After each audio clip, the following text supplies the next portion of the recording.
The Joe Rogan Experience. The second thing is, I believe that there are I say this in my ceremonies, there's no such thing as sacred cacao or sacred plants or sacred mountains or sacred people if we don't treat life with sacredness. But if we recognize that everything is sacred, then we infuse life with sacredness and meaning, and that's why I do it. It's a lot of fun. That's very interesting from a guy who specializes essentially in manipulating life.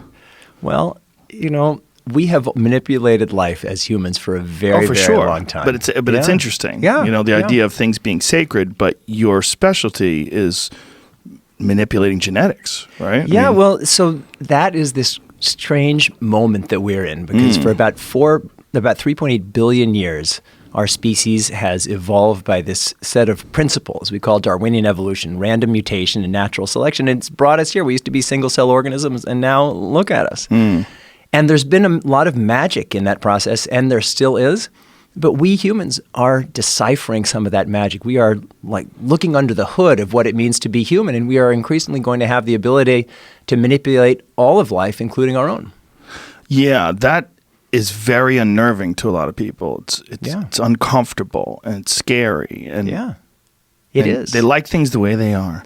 Jamie, I'd like to stay the way I am. We always think that. Why do we always think that? Because there's a built-in conservatism in our brains. And yet we live these lives that are entirely dependent on these radical changes that our ancestors have created. I mean, we didn't find this building or agriculture or medicine in nature. We built all those things. And then everybody gets a new baseline when you're born. And you think, well, I want organic corn. I want whatever. But all these things are creation. We live in an entirely created world, and our ability to manipulate and change that world is always growing. And I think we need to recognize that. But being afraid is okay, and being excited is okay, and we need to find the right balance between those two emotions. I think for a lot of people, they feel like so many changes happened, particularly when you talk about genetically modified foods. So many things happened before they realized they had happened. So when they're like, hey man, I don't want to eat any GMO fruit. Right. Well, then you probably shouldn't eat any fruit. Yep. Because everything that you buy has been changed. Like every orange that you buy, that's not what an orange used to be like. Yeah. You could buy an apple. Apples didn't used to be like that. Tomatoes didn't used to be like that. No, I know.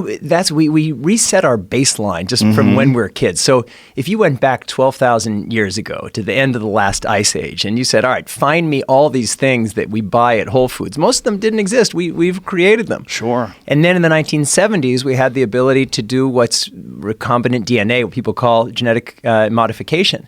And people are afraid because that feels unnatural. We're applying science to food.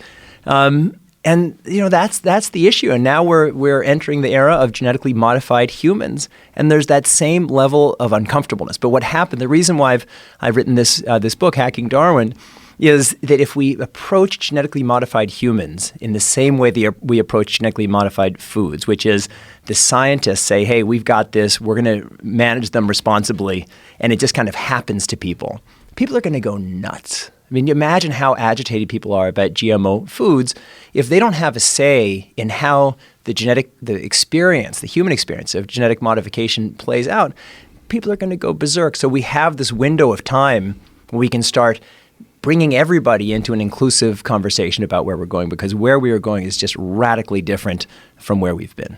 Yeah, I think it's an awareness issue, and I also think it's a perception issue. I think that everything people do is natural. Yeah, well, including cities. I think cities are natural. That's why they're all over the world.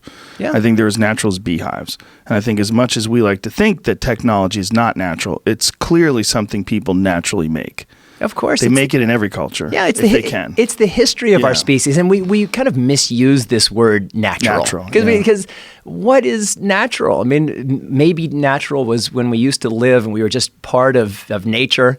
I always say, it's like people say, oh, I love nature. I love like going out and hiking in the woods.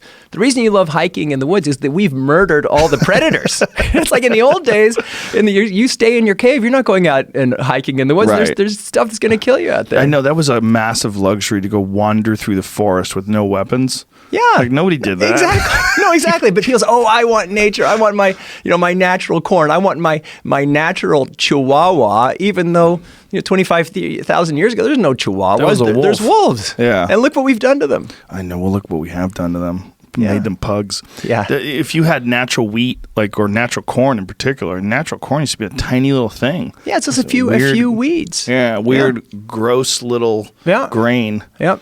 And then now we made it this big, juicy, sweet, delicious thing that you put butter on. Which is great, but It's we great, can't. We as long can't as it doesn't have glyphosate No, on it's it.